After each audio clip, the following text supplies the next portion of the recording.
Discretionary listener participation is advised for the following pro wrestling podcast.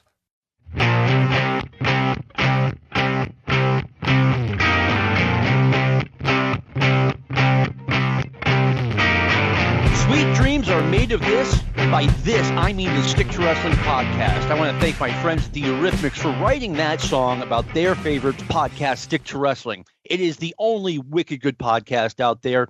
It is the People's Podcast. It is the major league of professional wrestling podcasts. I want to kick off this episode by thanking Jesus Salas Rodriguez for being nice enough to send me a jelly roll for Christmas. I'm not kidding. He sent me a jelly roll from Puerto Rico. Me and everyone I work with, thanks you. We enjoyed it. It was consumed totally. And I want to invite all of you to follow me on Twitter. Just put in the name John McAdam. And by the way, nice to meet you. I'm John McAdam. I didn't introduce myself. Just search for that name and follow the guy who has guys fighting with chairs. And if you enjoy this podcast, you will also enjoy our Facebook group. Just search Stick to Wrestling and it'll come up. It is a lot of fun conversation. We answer questions. We have discussions, etc. Born out of the Facebook group is this show. My guest is Max Levy, and we are going to talk about something he posted on the Stick to Wrestling Facebook group, which is the demise of the WWF in the early 90s. Max, thanks for coming on. Hey, thanks for having me on. Good to be back. Good to have you here. So the WWF went into, business started declining in the late 80s, like 89, things started to turn down a little bit. And, every year was a little bit worse than the last year. 1991, they wanted to have WrestleMania at where the Trojans play football, Max? The Los Angeles Memorial Coliseum. Thank you. At the Coliseum, and it was not going to sell out, so they made up some terrorism story, and they had it at the LA Sports Arena, and that just shows you where the WWF was going. And by 95 or 96 that they had WrestleMania? It was 95. They had WrestleMania in Hartford, Connecticut, at the old Hartford Civic Center. Yeah, the official reason was that they wanted to have WrestleMania in Hartford because they wanted to have it in their home state, and they wanted to reward all of the loyal workers at Titan Towers who would normally not get to attend a WrestleMania. But the truth of the matter is, they were doing it as a cost-saving measure, because then they didn't have to take all of those people that they would normally take on the road to Chicago or Las Vegas or Los Angeles or wherever they could have held it. It was just cheaper to hold it in a building that you could, drive to from Stamford or wherever people lived. And, the problem there was that it just was the most un-WrestleMania feeling WrestleMania. It was just seemed like some piped up house show that they build as a big event like this. Yeah, that shows you where the WWF was, and that's before WCW exploded. But Max, I'll tell you what, you listed a post, and you had a bunch of reasons why you thought the WWF went underground. The ship really hit the iceberg in 1992 when they had the sex scandal and the steroid scandal at the same time. Yeah, it was something that I'd been thinking about, and my thought was that, when you look at how business in the WWF went south in the early 90s, it's basically people go to two particular reasons. They go to the Iraq War angle with Sgt Slaughter, and they go to the steroid scandal. And my opinion was that each was definitely a factor and each an important factor, but there was much more to it than that. And that the decline, if you are tracing it, kind of like you mentioned before, it didn't just suddenly happen. It was seeping in over a period of time until it suddenly became very noticeable. So I wanted to look at, some of the other causes behind the fall. And, there are a few specific dates on the calendar, I think, that really point to the decline and certain decisions that the WWF made during that time period that helped the trouble along. I can't wait to get into this. And I will tell you that I was having conversations with people in the early to mid 90s who were like, look, it's not going to happen today, but it's not entirely possible where 2-3 years down the road, either the WWF gets way scaled down or they're out of business. Again, this is before WCW came in and had them against the ropes at one point. Yeah. As bad as things got for the WWF during this time frame, WCW was actually in even worse shape and would be for quite some time until they started making their move out of the hole, really when they got Hogan, and it was ultimately Nitro getting on the air that really signaled a big change. Yeah, I mean, not to get away from the WWF, but I mean, to this day, I am a little bit surprised that WCW even got to the era where Eric Bischoff opened up Nitro. I mean, there was a lot of talk that, WCW was a subsidiary of Turner Home Entertainment, and to this day, I'm surprised they didn't shut that down in like 93 or 94.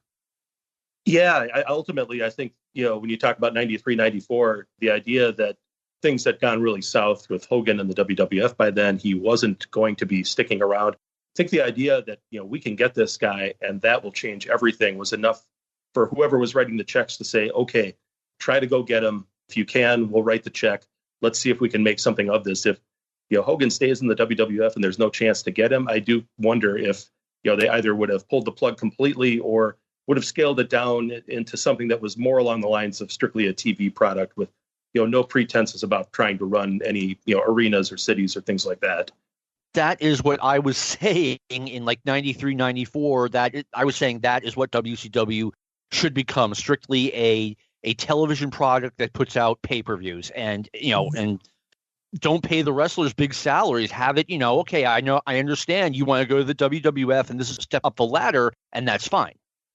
It's kind of interesting. One of I think it's maybe the second Wrestling Observer newsletter that had a headline on the George Zaharian trial.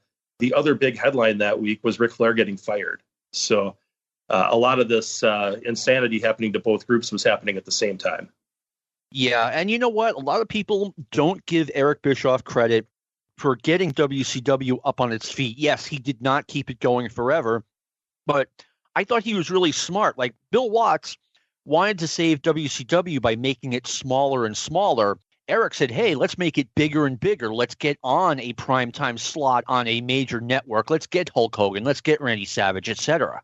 And Eric was given incentive to grow and given incentive to make it bigger and better. Watts was brought in with a mandate to get the costs down and with an incentive of, I believe it was 10, maybe 8% or 10%, but however much he was able to trim off the budget and save, he was going to get 8 to 10% of that to himself as a bonus. So naturally, the incentive for him was not to spend one dime extra that he didn't need to.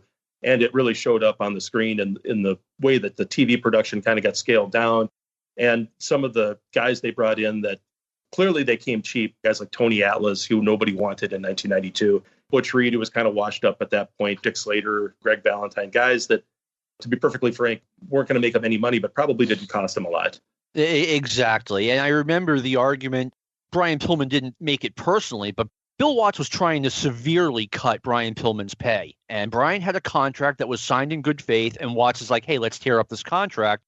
And what made it worse for optics was that Watts was going to pocket 10% of every dollar he took away from Brian Pillman, and Pillman just wouldn't budge. Yeah, and eventually Watts had to finally give in and start pushing Pillman again. But yeah, he basically said to Pillman, we want to take you off the guarantee.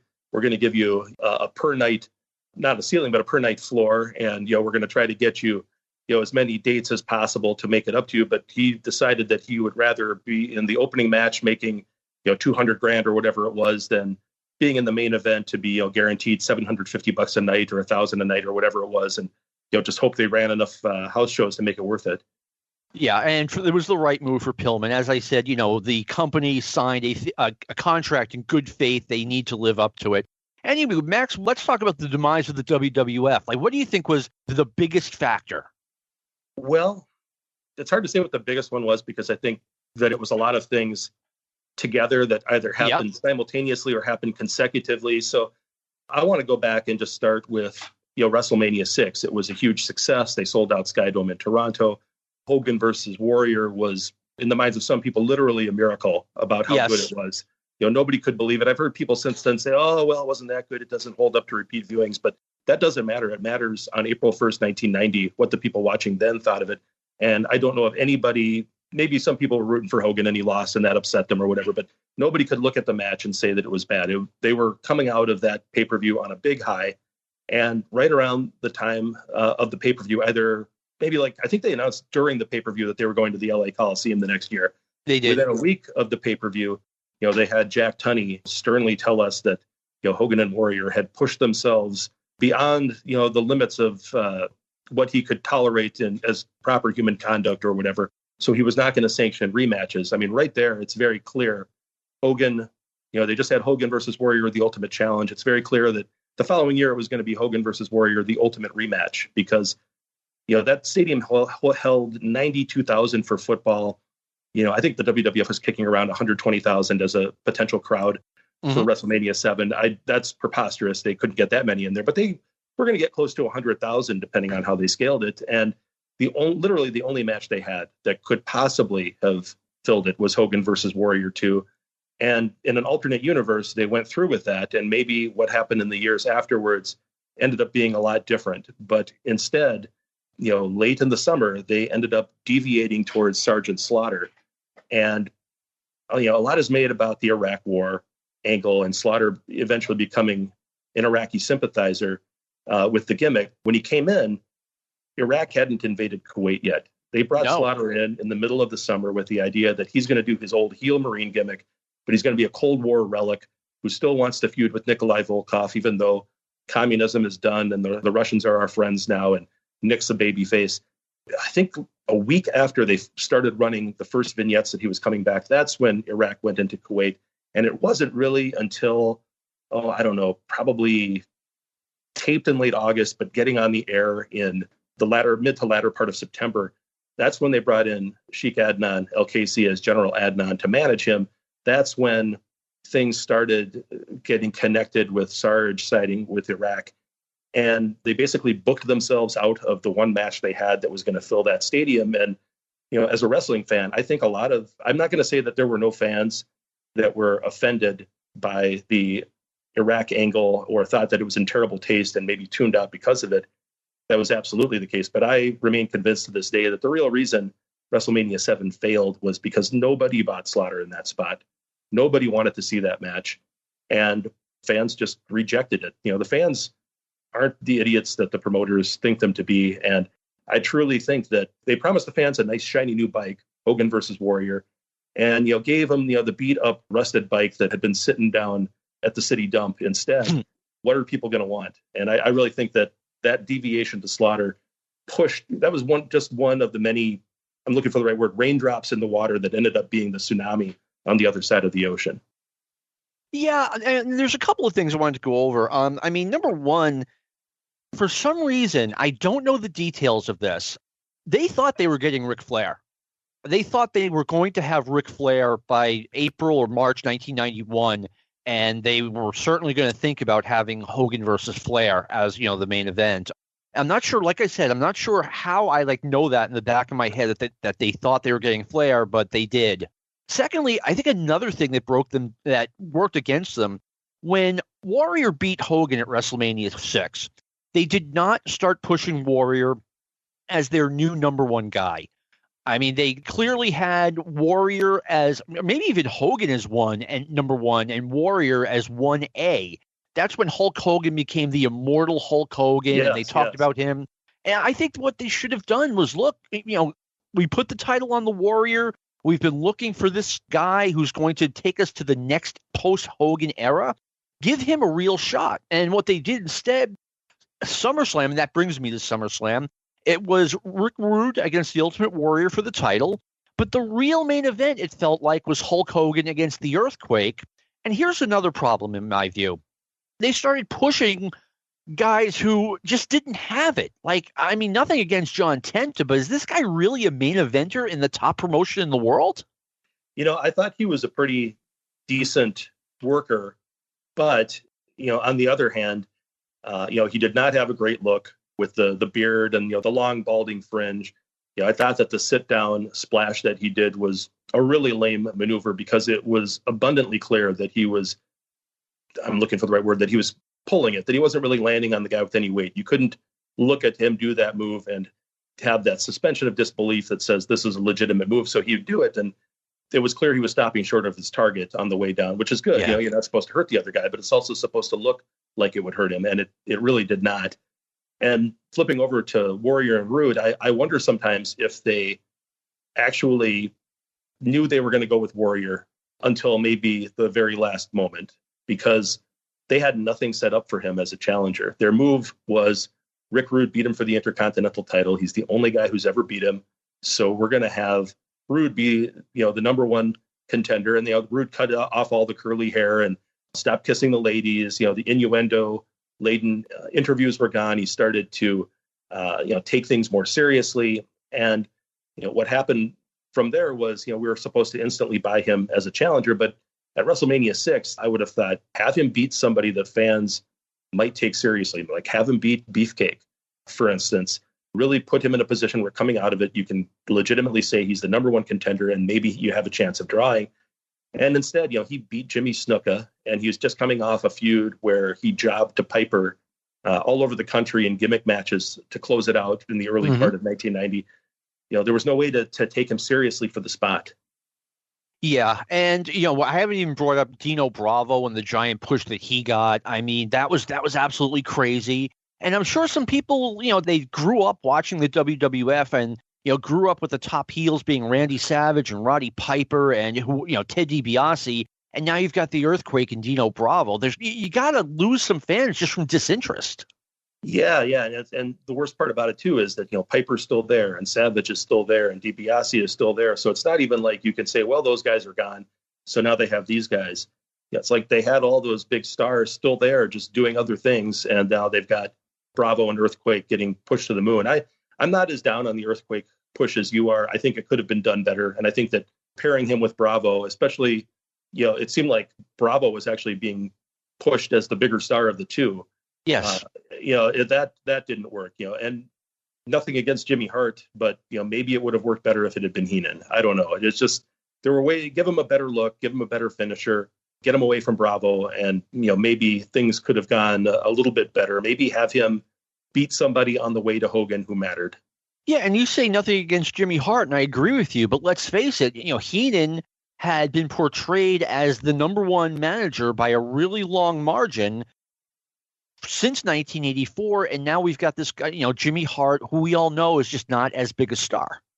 Exactly. And it's funny because, it worked with Bossman in 88 and, late 88, early 89, it worked with Bossman against Hogan, and you had Slick, but, the angle with the nightstick was a much hotter angle than Hogan getting sit-down splashed a couple of times by Earthquake. And, Hogan got beat up by Bossman, but he was right back, ready to go to war. And Earthquake does this attack on Hogan, and it's really it didn't look good. And now they're selling it like Hogan's dead with Tugboat on TV, begging us to write letters and get well cards so the WWF can build up a mailing list for its merchandise catalog. They had an idea of what they wanted to do, but the execution was all wrong. Yeah, one thing I wanted to mention, I mean, it was pretty well known. I know you weren't like in this circle yet, Max. It was pretty well known, like on the insider circle, whatever you want to call it, that Hogan was losing the title because we knew he was taking the summer off. So we knew Warrior was going to be the new guy. And it was kind of all a big mystery. Like, what will a post-Hogan WWF look like? I mean, Randy Savage, a couple of years earlier, it was the same thing. It was like Hogan was still by far the number one guy ahead of Randy. Now it looks like the Warrior is going to get a real chance, but he didn't. Yeah, and there's other things going on in the background too. They pushed the big match at Mania that year as, title versus title, belt versus belt. And then Warrior wins and immediately gives up the Intercontinental title. So it does make you wonder what the point of it all was. And there were other things happening in the background. They finally get the Legion of Doom, and people are going to get that Legion of Doom demolition feud that a lot of people had fantasy booked and fantasized about in the late 80s. But that's when they bring in Crush, and Axe ends up becoming more of a manager, and it's Smash and Crush against Hawk and Animal isn't what the fans wanted to see. And there was never any compelling angle to make that matchup work. I don't remember Demolition sneak attacking Hawk and Animal, or there being anything other than we're teams that wear black and face paint, so we have to feud. And it ended up being something that should have drawn a lot of money. They did I think Warrior and the LOD against all three Demolition guys at house shows. And then by the end of the year, they turfed out Edie and they put an end to the feud. Jack Tunney just came on TV and said, no more Demolition versus LOD matches. Now it's going to be LOD versus Fuji and the Orient Express. And it was over in what should have been a big feud of that year. ended up being another wasted opportunity and another step down the ladder towards the big trouble that they would soon be in. For years, I was asked the question, when are the Road Warriors going to the WWF over and over again? I mean, once a year, I would make an appearance on a local radio show right before WrestleMania. And that question always came up. When are the Road Warriors going to the WWF? When it finally happened in 1990, I'm not always right, but I correctly predicted that they were just going to be another tag team. They're not going to matter here. They're going to be, the 1991 version of the British Bulldogs, and I wasn't far off. No, the WWF has a hard time with pushing guys and gimmicks that they didn't somehow make, or at least remake. And they didn't do that with Hawk and Animal, and they didn't let them have the quick, dominating, let's squash the Mulkeys in 20 seconds kind of victories that got them over so big with Crockett. They just didn't know what to do with them and didn't seem interested in figuring it out. It was just another team to add to the mix. And they made some attempts in 91 to undo what they'd already done in 1990, but it was already too late. Yeah, and I mean, part of it might have been, too, I don't think they got the right push, and they did have that main event run within six-mans with Kerry against the three-man Demolition, but you're right. I mean, it's almost like they don't like to push, or they didn't like to push something that wasn't their own creation, and this was just a paramount example of it. Same thing, I predicted the same thing when the Steiners came to the WWF. They're going to be just another tag team, and they were. Yeah, and with those two, they needed another good team to work with. And they happened to get there right at the moment when the tag team division was going down the drain. So, they start off with the Beverly Brothers, they move on to, DiBiase and IRS, and, they were a good team. And then, but, they're not really like the best team for Rick and Scott. They needed younger, more athletic guys. And then by the fall, it was just pretty much another wasted opportunity. They were just another team, like you said. All right. Now, do you have anything you'd like to discuss before WrestleMania 7?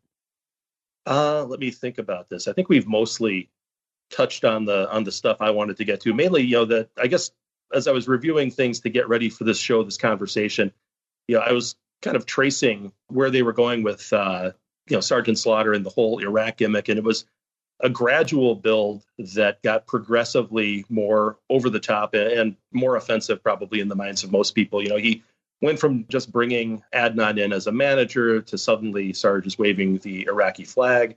Then he does the interview at Survivor Series, directly mocking the troops in the field.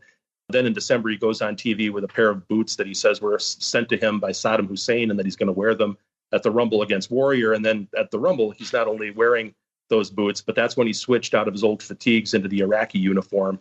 They even did a couple of angles. I had completely forgotten about this, but they did an angle where they actually did it twice. One where he burned a Hogan poster, and the other where he burned a Hulk Rules T-shirt. Basically, the Hogan merchandise being the surrogate for Slaughter burning the flag. Yes, and it's interesting that those things happened right about the point when Bob Costas pulled out, and where the idea that this was all going too far was starting to get into the news, at least in the wrestling circles, anyway. And then the crazy thing is, it's like they didn't even bring Iron Sheik in as Colonel Mustafa until after Mania. Yeah. When you think that it's time to start winding this down, especially since the war was basically done and over in a week for all intents and purposes, that would have been the time to start cycling it down. But instead, they ramped it up because they wanted to get a SummerSlam main event out of it. Yeah, and going back a little bit further, I mean, I want to say it was June 1990. They brought Sgt Slaughter back. If someone had told me a year earlier that they were going to bring Slaughter back, I would have been like, no, they're not. You don't know what you're talking about. They didn't just bring him back. They put the title on him. It was a Royal Rumble 1991.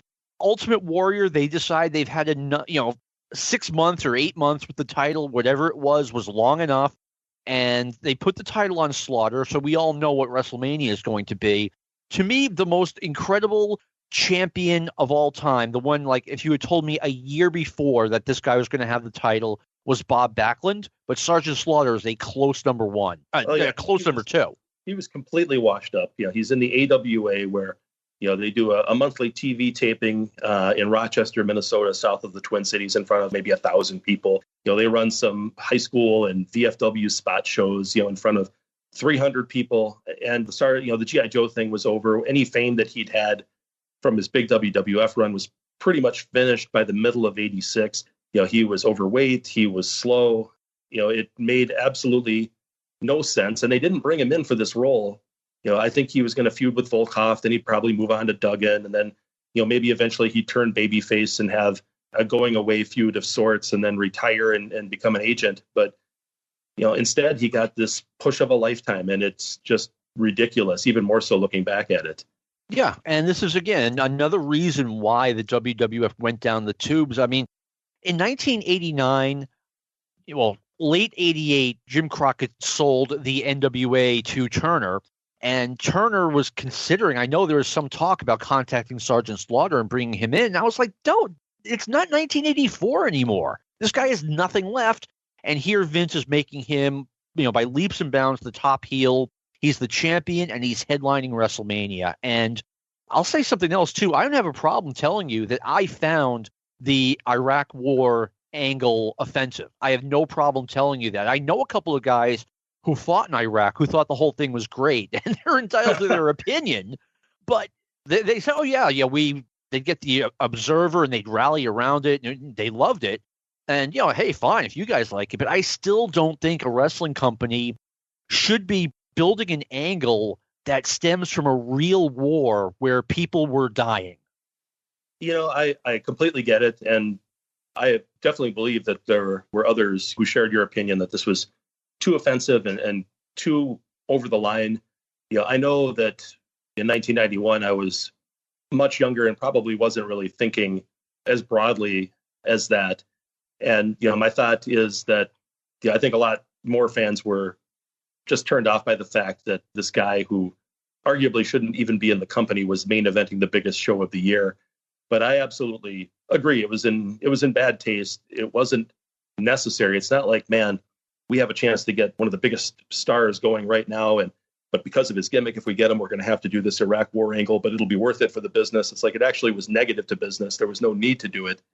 And yet they just kept going further and further with it until finally, I believe it was the weekend of the Rumble, they had Jack Tunney go on TV, and state that Slaughter and Adnan were speaking for themselves and that they didn't represent the WWF, nor did they represent Arab Americans. It was a complete damage control piece. But even at that point, you could see that they were getting enough heat from it that it made sense maybe to ease off on the throttle. But they made that disclaimer, and then they just pushed the throttle right all the way down. Yeah. This guy's just acting on his own. Like, get out of here. I mean, That's just about the craziest thing a person could possibly say. And just to jump into Mania, and the idea of they had to fill this gigantic stadium, I have no doubt in my mind and no trouble believing that Vince really believed that this thing was going to fill that. And if you felt the wave of patriotism that came over people at that time, or in some cases maybe went a little further into nationalism, it was there. You could deceive yourself into thinking that this thing was going to do business, but it just did not. And, the thing with a stadium show is, at least a WWF stadium show, is they mean to fill the whole stadium. It wasn't like Crockett on the Bash tour where, the ring would be at home plate or second base, or they would put the ring on one football sideline at the 50, but, much closer to one side of the stands, and they would just close off the other. And they meant to fill the whole thing. Mm-hmm. In order to fill the whole thing, you've got to get a big boost right out of the gate as far as when tickets go on sale, that, that first day you can say, we've already sold 25, 35,000 tickets, or, maybe you put it out there within the first week, since that info might not have come as quickly in the pre-internet age. But then from there, you create that demand. The guy who's thinking about going says, man, I better get my tickets now or they're all going to be gone, or the only thing that's going to be left are the stuff way up by the lights. They didn't get that out of the gate blast with the tickets. And then consequently, the guy who's on the fence about going, when he talks to Ticketmaster and asks what's available, and he's told, oh, you can pretty much sit anywhere. Instead of having the incentive to buy, sometimes what happens is you think, well, do I really want to go? There's plenty of seats available. I guess I could probably wait and, see what's going on, when we get a little bit closer, maybe get a better idea of what the card's going to be. And because of that, they never got to the point where tickets were moving, where they had that big demand. And finally, they had to pull the plug on the stadium and go next door into the sports arena. And even in there, I think that by the end, they still had a couple of hundred seats that they didn't sell, that you could have gone up to the Coliseum, not the Coliseum, but the sports arena on the day of the event, and you could have had yourself a couple of tickets. The other thing before I I stop is that, Los Angeles as a site, I mean, it's a huge metro area. It's close to San Diego, close to Vegas. Bay Area is in state, one of the most populated states in the country. But a couple of things that really made it work for WrestleMania 3 in Michigan, WrestleMania 6 in Toronto, and what probably kept WrestleMania 8 in Indianapolis from being as big of a disaster as it could have been, was that they're centrally located as far as where they are in relation to the populations of the United States and Canada. Short flights or drivable from so many places for so many people that, it's real easy for somebody I've done it. I've driven from Minneapolis to Detroit. It's not a fun drive, but you can do it in, 12, 13 hours. You can get there, pretty quick from Pittsburgh, from Cleveland, coming from the South. It's easy to get in there. And, if you're flying from somewhere, it's a short flight from the Twin Cities, from Chicago, coming from further east. That's not the case in Los Angeles. If you're in Minneapolis, you're probably not driving to LA. If you're in Chicago, you're not driving to LA. And if you're going to fly from those places, let alone further east, it's going to cost you. And suddenly it makes the idea of going not seem so attractive. Exactly. I mean, I would occasionally take shows in, at the Meadowlands or from Philadelphia, because it's one hotel night. That's it. And that keeps your costs down. But, going to Los Angeles, forget it. Now you're paying for a flight. Now you're paying for an overnight, et cetera. And that's a really good point. I mean, I think the Detroit and the Toronto main events were a lot more attractive too. But I mean, both of those places are within a day's drive from a lot of population. And with LA too, you're not going to just grab a subway or an L train somewhere. You got to rent a car, and the gas is more expensive out there. So consequently, it becomes an even bigger, outlay on money to go out there and see it. And, if you're getting Hogan Warrior, you might think about it. If it's Hogan Slaughter, probably not. I mean, we were all kind of laughing about them running the Coliseum. We were all saying, we're going to be seeing a WrestleMania with a lot of empty seats. And then they come up with, I mean, it's the WWF. In a way, it's comical, but it really is brilliant. They announced that they have to move WrestleMania. They cannot have this in an open-air stadium because of terrorism concerns. So, and once again, they're building into the angle with that. So we're moving it into the nice, safe LA Coliseum. And it was very plausible at the time because, remember, that was the year that the Super Bowl was taking place within days of the actual shooting beginning. It was outdoors in Tampa. That's where Whitney Houston sang the national anthem so famously.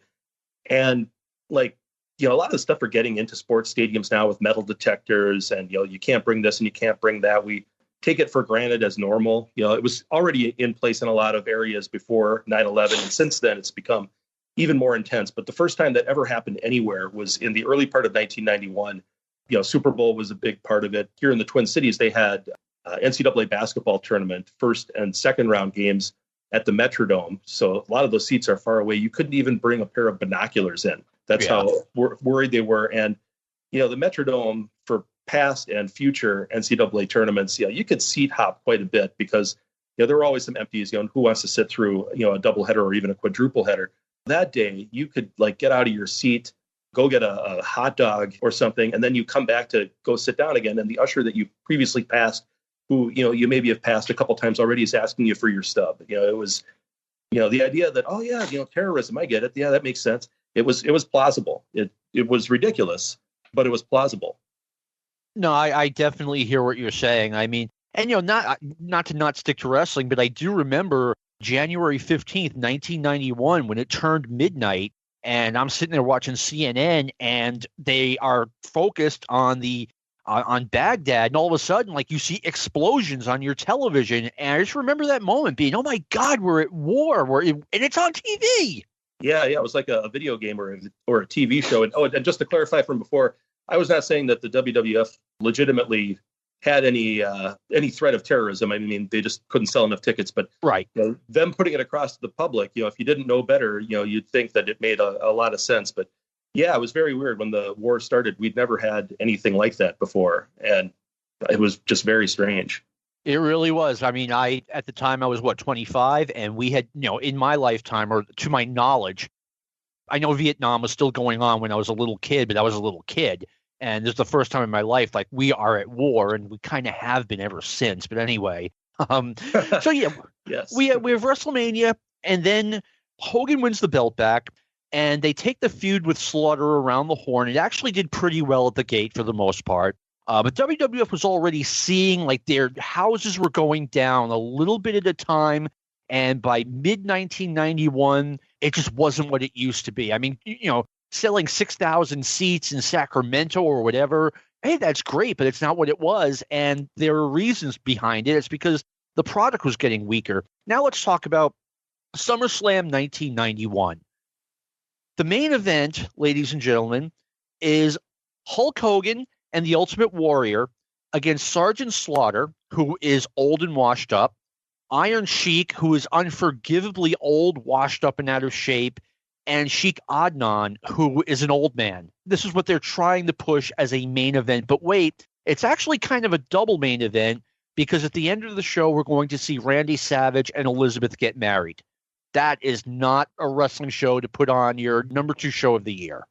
No way. And, the deal with the handicap main event match, with Hogan and Warrior against Slaughter and his buddies, the big deal with that match, more than the heels that were actually in the match, was that Sid was making his on-screen debut as the special referee. And the big question going in was, well, is he going to be a babyface, or is he going to, screw over Hogan and Warrior? And now, Hogan's got his next feud partner right in front of him. As it happened, not only did he wind up being a babyface, but, as soon as Warrior got backstage after the match, Vince fired him. And next thing you know, Sid is basically getting Warrior's spot as the number 2 babyface to Hogan.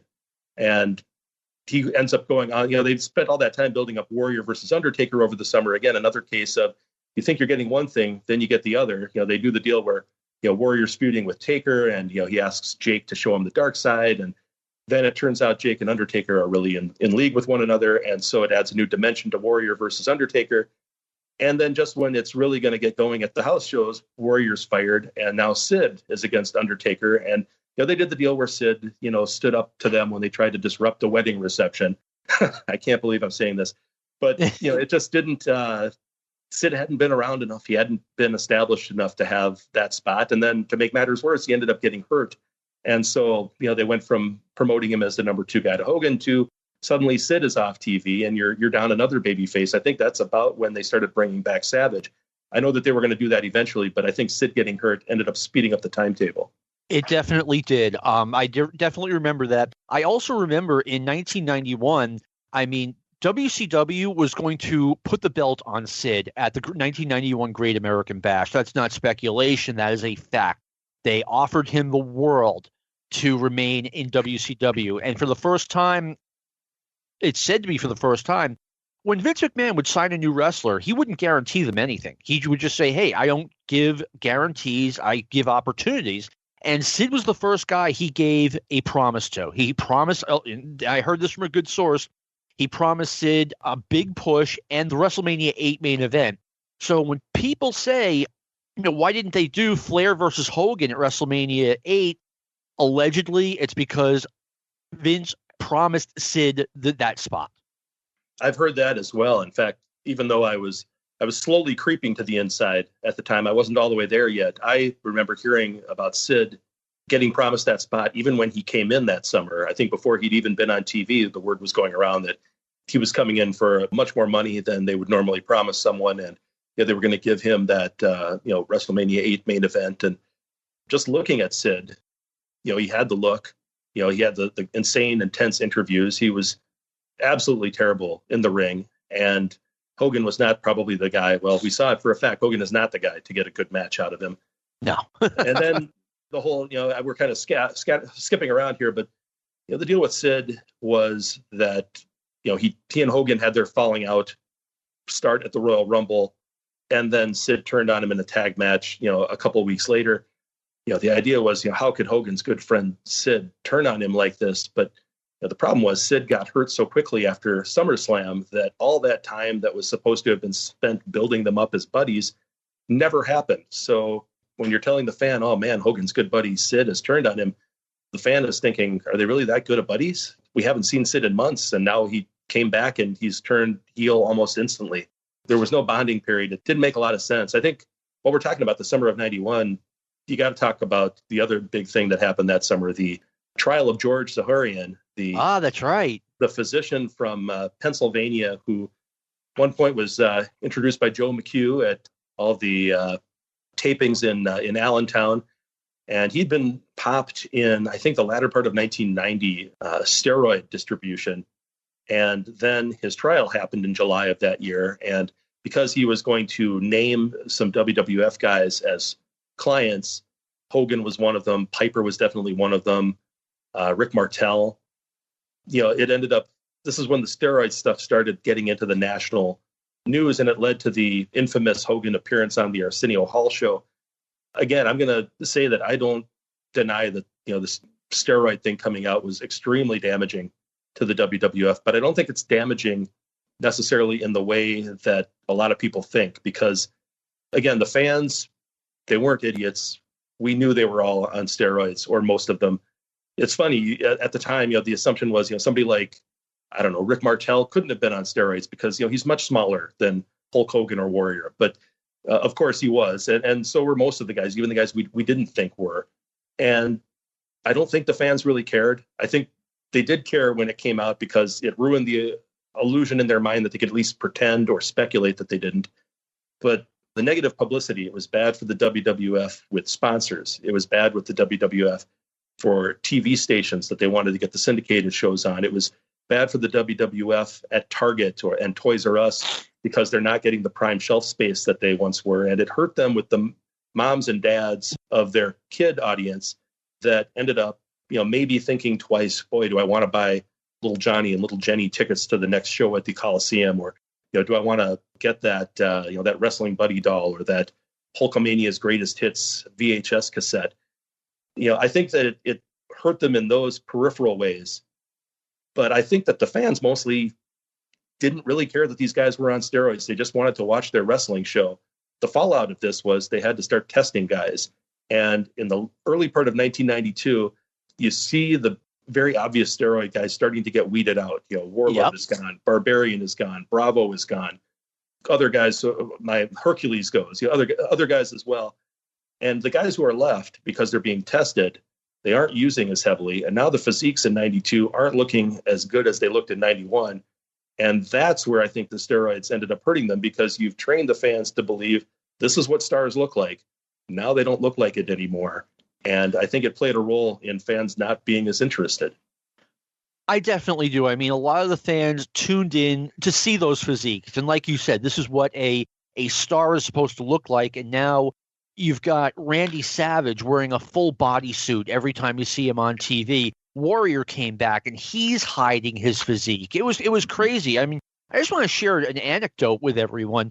In summer of 91, me and a van full of guys go down from New England to New Jersey to see a couple of Dennis Caroluzzo's shows. He was having a doubleheader day night when one of the guys was a referee. We wanted to go.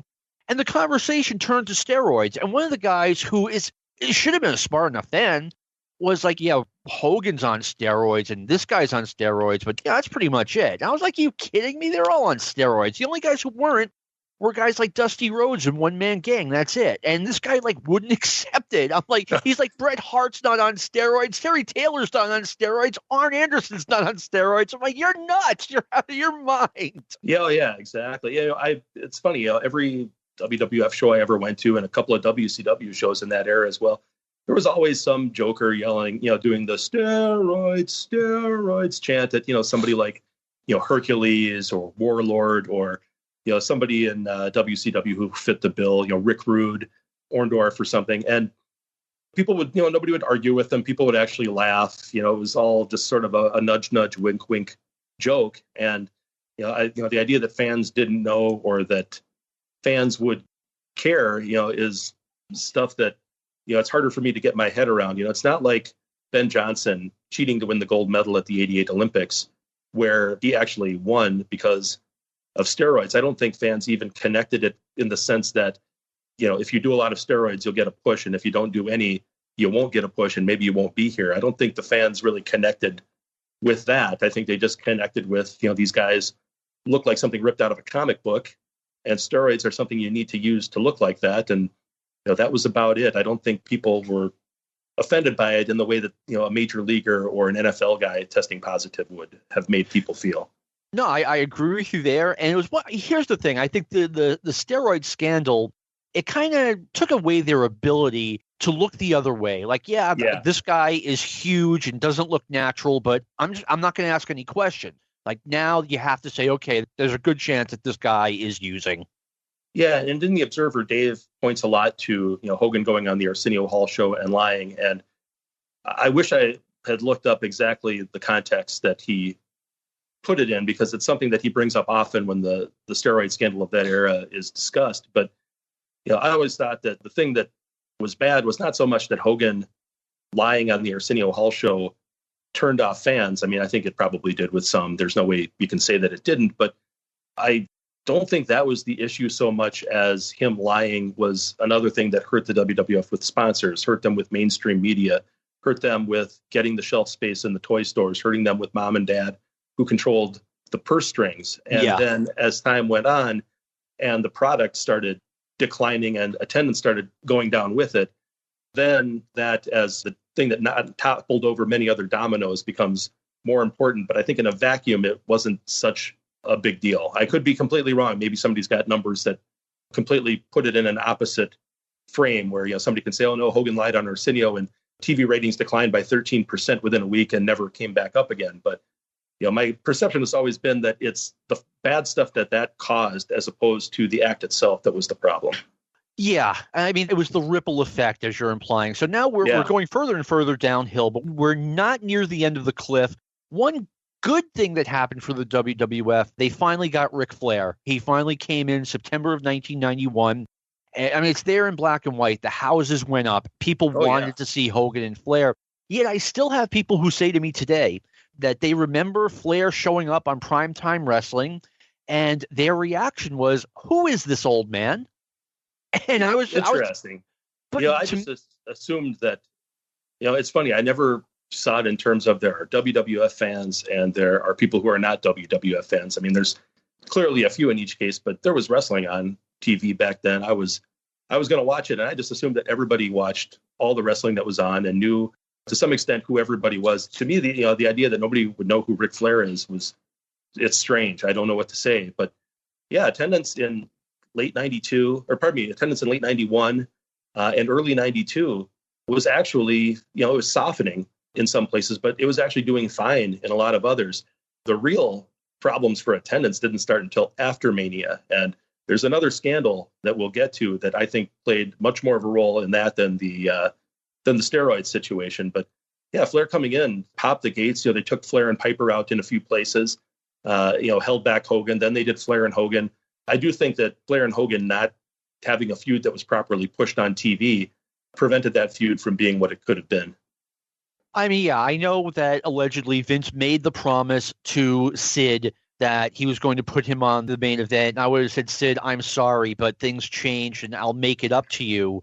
But to me, they had to have Hulk Hogan and Ric Flair as the main event on WrestleMania 8. And I mean, technically, you would think Flair was the champion, so he was defending against Savage. That's technically, the main event. You could have just taken Sid in a different direction and said, look, we're putting you against Randy Savage and we'll have it last. Main event, Yeah, exactly. There's ways around it. And it was a huge missed opportunity. In fact, they even actually announced Hogan versus Flair as the main event initially. And then when Sid turned on Hogan on Saturday night's main event when they were against Flair and Taker, that's when they switched it to Hogan and Sid. And then they had the whole deal with Rick claiming, Elizabeth was mine before she was yours to set up him and Savage. And, that opportunity was another one down the drain. This jumped into my head, too. Another factor where the WWF, it's a reflection of them declining in popularity, yet it's something that added to the decline. They got rid of Saturday night's main event.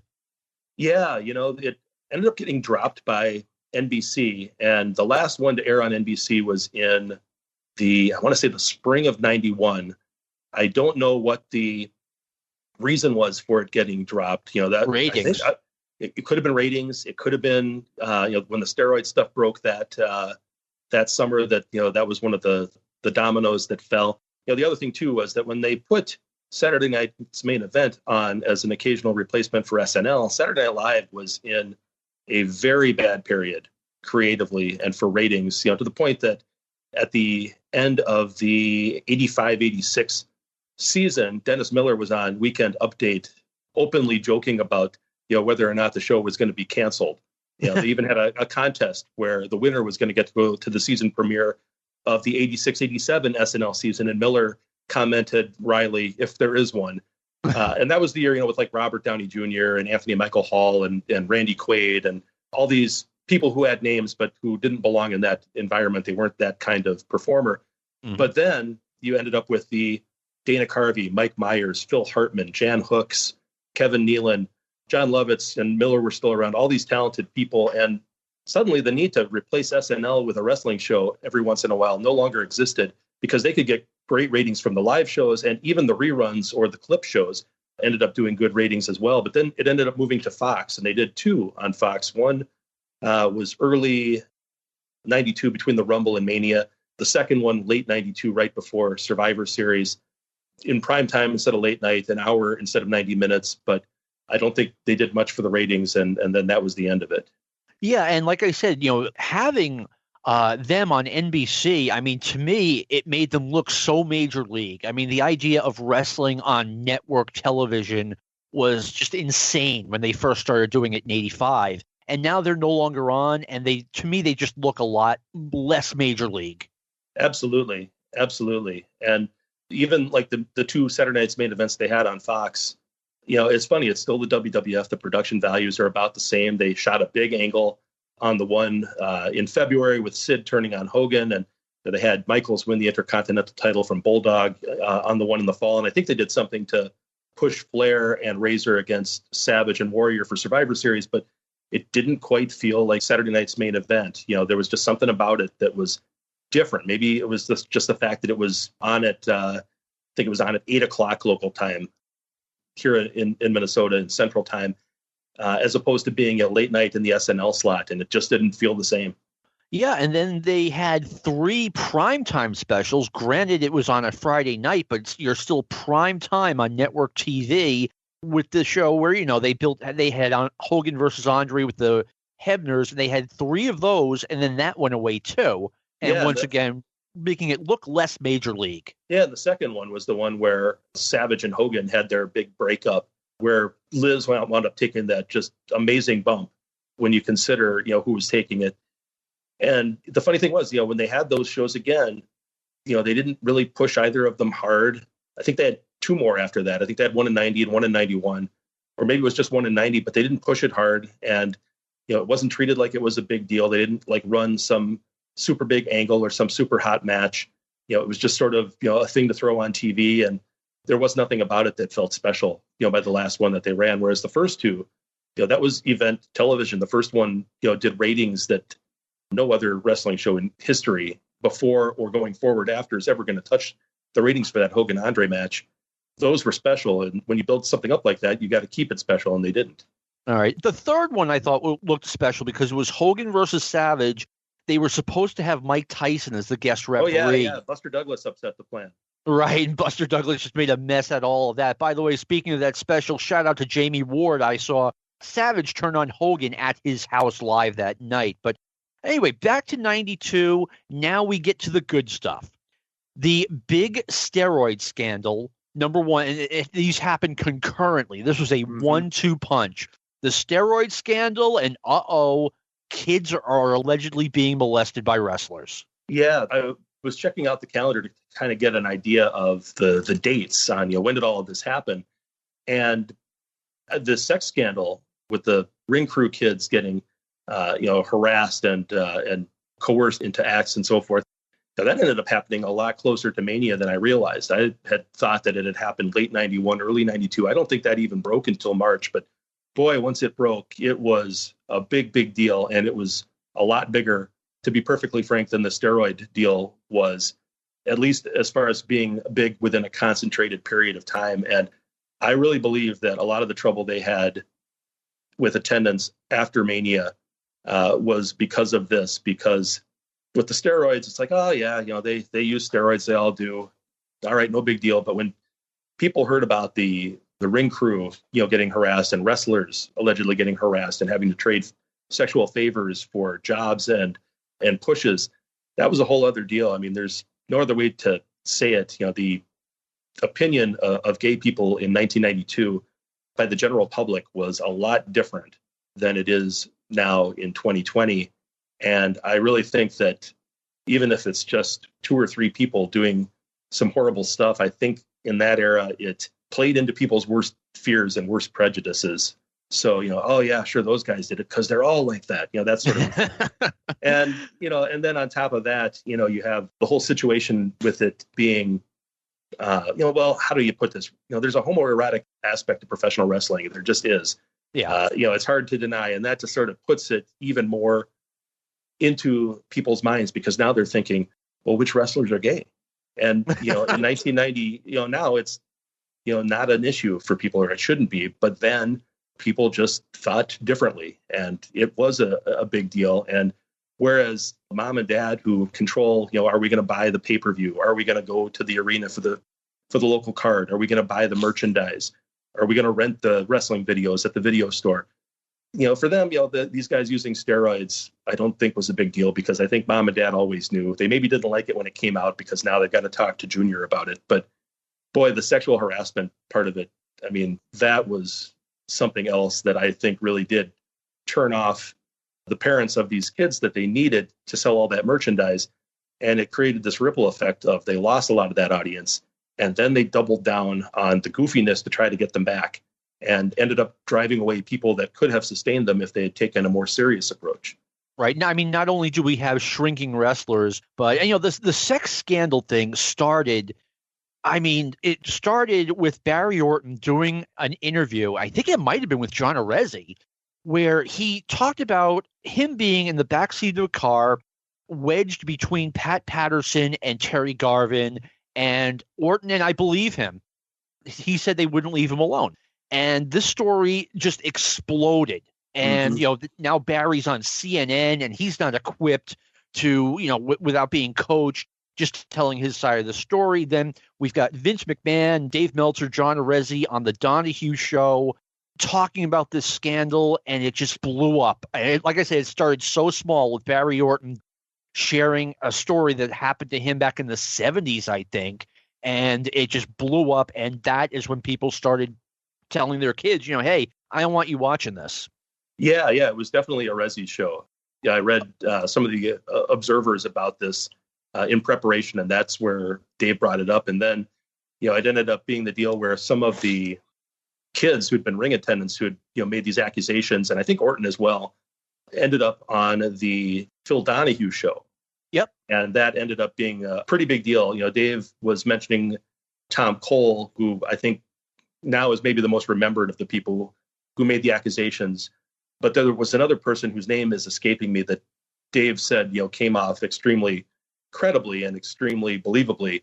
Murray Hodgkin. On top of that, Phil Mushnick did a big thing in the New York Post about this, and it just ended up, or maybe it was the Daily News, I forget which paper, but whichever paper Mushnick is with, he did a big story about this regarding the whole Tom Cole thing, and that put it right into the New York national media, and then it just spread out from there.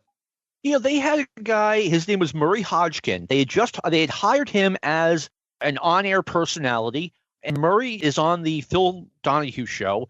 And Phil's like, all right, Murray, without taking us around the world, tell us what happened to you. And he said, I refused to sleep with Pat Patterson, so I got fired, right?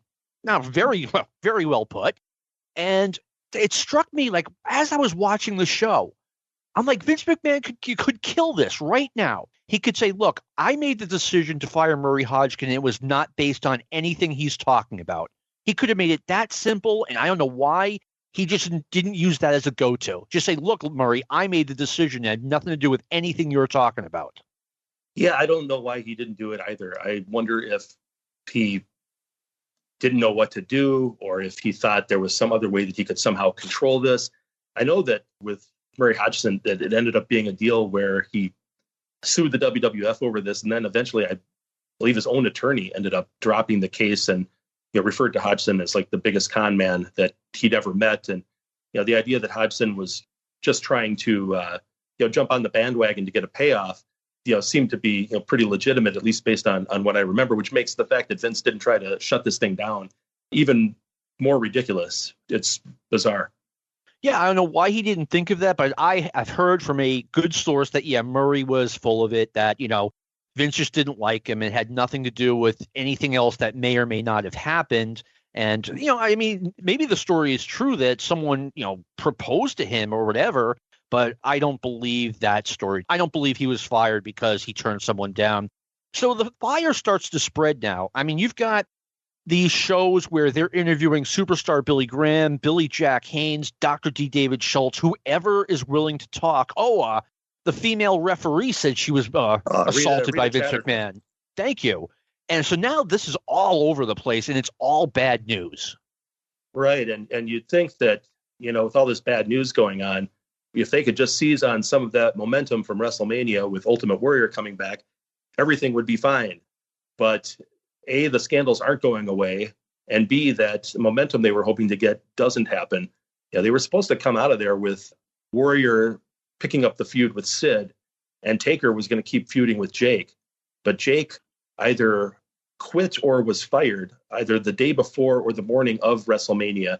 I've never known which. I've heard both that he refused to go to rehab as a reason for him getting fired, and him asking for the book because Patterson was gone, and then being told no dice and deciding to quit over it. But, you end up having, Taker just completely squash Jake at Mania. He no-sells the DDT, just basically takes the entire match, pins Jake. And again, I hadn't moved completely to the inside by then, but I was on my way. And as soon as the match was over, said to the friend I was watching it with, well, we're not going to see Jake anymore. I think he's history. And because how could you possibly do anything with Jake after that? So now they're going to do Taker and Papa Shango, but then Sid ends up leaving. So that's when you get Papa Shango switched over from Undertaker, where at least the feud made sense, to getting switched over to Warrior, while Taker ends up getting stuck with the Berserker. So you went from having Warrior Taker rematches, where it's conceivable that Jake would have won on a screw job at Mania and we never get an Undertaker streak, and Warrior against Sid, which would have been horrible, but people buy him as stars. They have a good look. It could have been interesting depending on how they did it, to Taker against Berserker, who nobody took seriously. And of course, Warrior and Papa Shango led to some of the worst angles of all time. Yeah. Well, let me throw this in. For what I heard back then was that Jake got kind of a covert offer from WCW, like, we'll give you more money if you can get out of your contract. And that supposedly that's what got Jake rolling on his, well, okay, what do I need to do to get out of here spirit. But yeah, now we're in the Papa Shango era, where they are running, even by WWF standards, the stupidest stuff imaginable. Like, yeah, the Papa Shango angles, I think, drove people away in major, major numbers. If the sex scandal wasn't enough for you, if the steroids weren't enough for you, how about we throw this at you? Yeah, it's like a combination, just a losing combination. You have a guy who's, not a very good worker. The gimmick itself, I didn't think was terrible, but the angle of him taking control of Warrior with the slime and him vomiting and stuff like that was, even in the ridiculous world of professional wrestling, it was too much. And Papa Shango had not been around for long and hadn't beaten anybody, hadn't even been built up on TV in such a way that you would view him as a star. And now you're supposed to buy him as a main eventer. And nobody did. And he couldn't talk, at least not well. Yeah. And they'd always had managers. If ever a guy needed a manager, here was a guy right here. Even if it was hiring somebody from somewhere else or somebody who was just on the street in between gigs, but who could talk, just to help get the guy over. But they didn't do that. He had no manager. So he's trying to get over on his own through these ridiculous gimmicks and these horrible promos. This is when attendance completely cratered. And it didn't come back until really during the Monday Night Wars, really in 97 into 98. Finally, attendance started coming back up. But attendance went down at this point, and it stayed down for the rest of 92, all of 93, all of 94, all of 95, and really all of 96, although by then it was starting to at least creep upward. Yeah. I know another thing that made the WWF look a lot more major league, we were used to seeing like WWF Superstars, WWF Challenge being filmed at like NHL or NBA arenas, the major arena with over 12,000 people. Now they're going to smaller and smaller venues, And once again, you don't have that major league look. You're having this wrestling match in front of 3,000 people at the Lowell Memorial Auditorium. Yeah. It's one thing, with Raw at the Manhattan Center, because you're in a pretty cool venue. You can at least sell it on the fact that you're doing something different. And then they took, Raw out of the Manhattan Center and they started going to Poughkeepsie and to White Plains and to Lowell and to Burlington, Vermont. And it didn't translate. And then, like you said, they went from going to, the 17,000 seat NBA arena full, all lit up so that you can see the crowd and see that it's full, to, suddenly they're going to the 8,000 seat arena where, the CBA team plays. And there's only 5,000 people in there. And, you can see that they've got areas that are kind of blocked off or darkened. And it got worse and worse until into 93 and definitely 94, they had some Raw tapings that literally looked like they were taking place in high school gyms. Yeah. And again, I think literally were. Yeah. No, at some point, I know they were doing small colleges. And like I said, you can just, as a fan, let's say you were a rabid fan from 84 when Hogan got there until, let's say, 96. You see it right in front of your eyes. They're not recording in major arenas anymore. No. And, the thing is, people want to be around stuff that's cool. People want to be around stuff that's hot, that's popular. So if you turn on your TV and Superstars is taking place at the arena where, I don't know, I'm trying to think of a team off the top of my head, the arena where the Indiana Pacers play, and it's completely full, then you think, oh, that's cool. I can't wait to go, when it comes to my town. And when you turn it on and it's taking place in, like you said, Lowell, Massachusetts, or it's taking place in, some tiny arena in a town that, you've heard of, but you would never think to go to, suddenly it doesn't seem so cool anymore. And you think to yourself, well, nobody else likes it. I guess it's not the in thing. I think I'll watch something else. There was time when, let's say, I never thought in the early to mid 90s, I never thought, okay, the WWF's not going to be here in a year. But there are times where I'm like, it might not be here in 5 years because things are going, it was no longer cool. They picked up a lot of fans in 84 when they first brought in Hulk Hogan and they brought in everyone else. And someone on the Stick to Wrestling message board made a good point about, the kids who were 14, 15, 12, 13, whatever, watching when Hogan first got there are now grown-ups, and it's not cool anymore. Yeah. It's like, and then what happened was, I don't know why it didn't in this case, but, wrestling has always cycled through kids who get into it when they're in elementary school. And then at some point in junior high or early high school, they get out of it because now there's team sports that they're in. There's girls listening to records. Hey, let's form a band, getting into other stuff. But then there's another group of kids coming up behind them and you just keep moving on and there's no problem. But the WWF lost that generation of kids. And then the next generation coming up, they didn't have nearly as many, and it hurt them a lot. They needed that kid audience more than a lot of promotions in the past did because they'd so heavily geared themselves that way. And then kept going further and further with goofy stuff and more family entertainment and silly gimmicks instead of characters to try to get that audience back. And nothing really clicked. And it never did. They finally ended up throwing up their hands and going to the Attitude Era. And that's what, brought business all the way back and sent it further. I have always had this theory that Vince got dragged kicking and screaming into the Attitude Era. That's not what he wanted to do. He enjoyed his 80s wrestling, and he had to change the formula, but, he didn't want to. We're forgetting, not only did they bring in Papa Shango and they gave him that huge push, but months later, they bring in Razor Ramon and they immediately put him in main events. Before he even wrestled on TV, he was being advertised for a main event match in Philadelphia. And then they brought in Doink the Clown. And I think there's a lot of cool things they could have done with Doink the Clown. There's an episode of Memphis Wrestling where they show you all of them.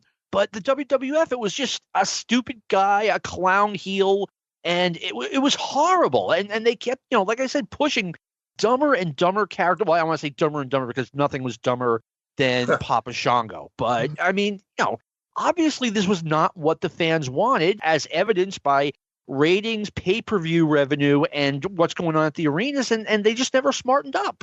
I agree with you. I think a lot of the praise for the heel version of Doink, when Matt Bourne was still in the gimmick, I think a lot of it is revisionist history. I think that there were some cool aspects of it. And there were some cool things they could have done, but they didn't. But, watching it in context, I don't think a lot of what people think they see was really there. I don't think that the WWF of 1993 was thinking as complexly about that character as maybe they would have if it had come on at a different period of time later down the road. And it's funny you mentioned Razor Ramon. You'd mentioned before about him getting billed for main events before he really had started, and I'd always thought no, he must have been going on the road beating Virgil and beating Duggan and guys like that to get built up. And he literally had one house show match against Jim Powers.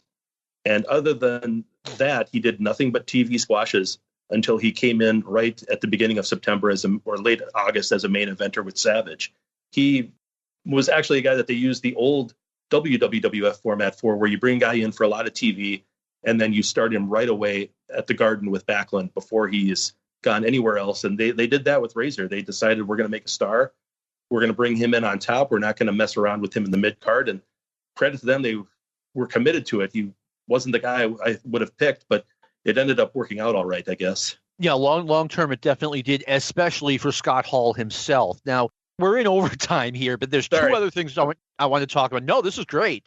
Frank Conan asked a question on the message board. How much did the territories dying have to do with the downturn? And as John mentioned earlier, failure to develop new talent. Since it was harder to bring in a monster of the month to feed your babyface hero, how much did this contribute to creative failures as the proven formula was forced to change? Max, what do you think? I think it was a big problem, and it got worse right when they needed it to not get worse. Because if you look at 91, 92, when things were going downhill, what was left out there? You still had Memphis. Global had taken over the Sportatorium. Not long after that, Smoky Mountain got started, and they eventually had an understanding with Cornette. I'm trying to think if there was anything else. I guess ECW was in its I think that was probably the Joel Goodhart days, but ECW ended up getting started soon afterwards. That was kind of it. There wasn't Portland died. There wasn't really anybody out there to get that was going to make a difference. It wasn't like you could sign somebody from World Class or Mid-South or the AWA or Crockett who was going to come in and who had that credibility, who had that experience, and who you could drop right into a main event, semi-main event or upper mid-card spot and have them mean something to business.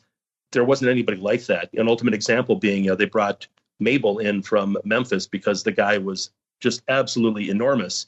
And, you weren't going to find a guy that size under any circumstances for the most part. And then he was a guy whose size wasn't dependent on steroids, but he was not a good worker. He didn't have anything about him that really worked as an attraction, but there just wasn't anybody else they could go get. So they just sort of had to make do, and it wasn't as good. They weren't getting guys who were good enough, guys who had the right look, who had the right experience.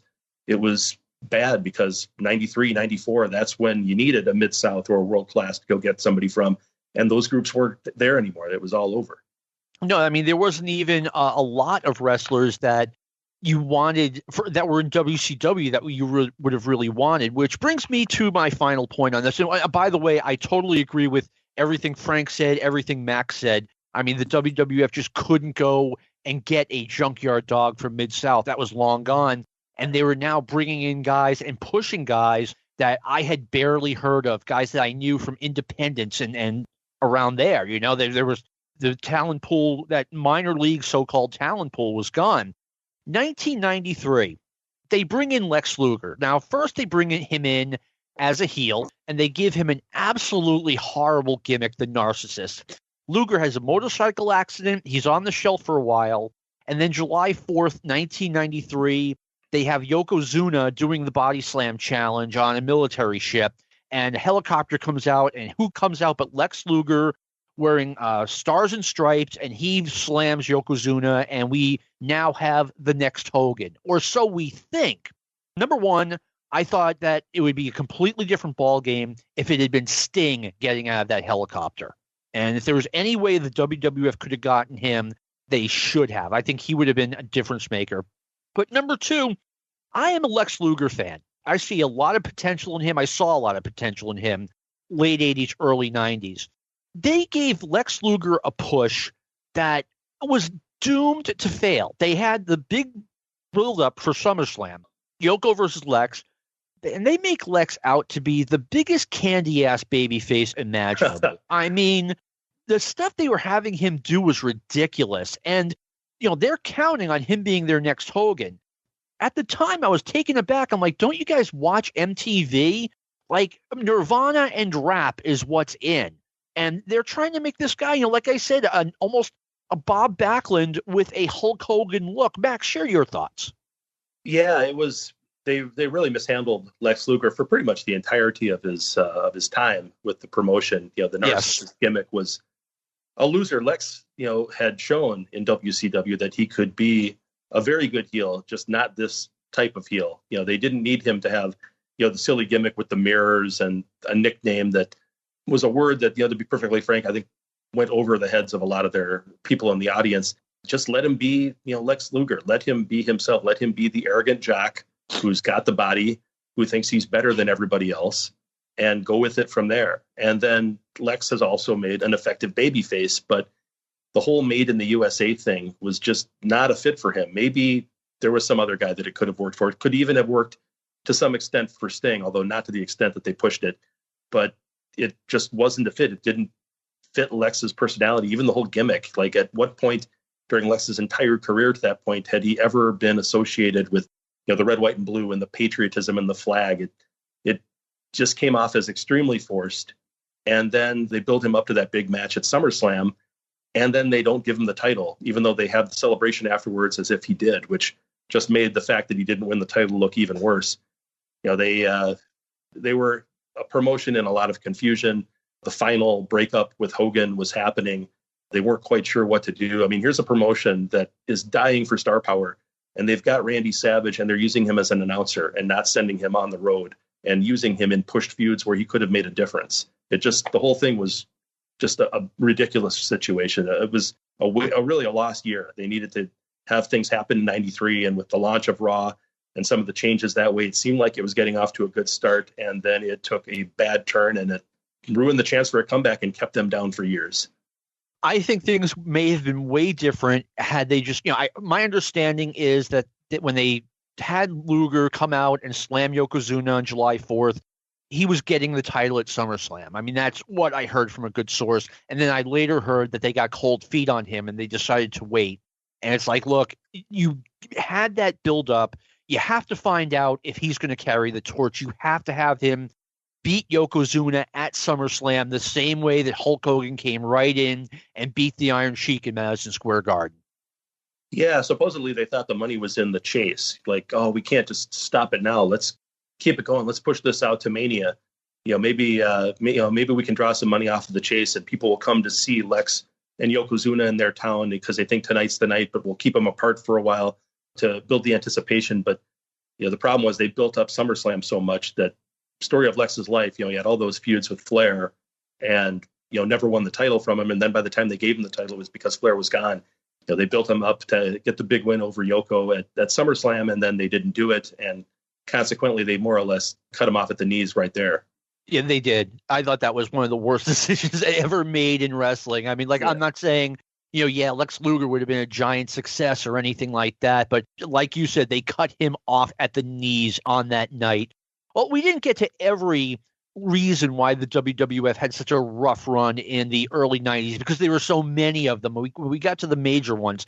Max, I want to thank you for taking the time to be on Stick to Wrestling. You were a great guest. Oh, hey, you're a great host. Thanks for having me anytime. All right, thank you. And I want to thank Lou Kipilman, our producer, who does such a magnificent job and is a great guy. And this has been a production of the Arcadian Vanguard Podcast Network. So long from the Granite State. This concludes our podcast day.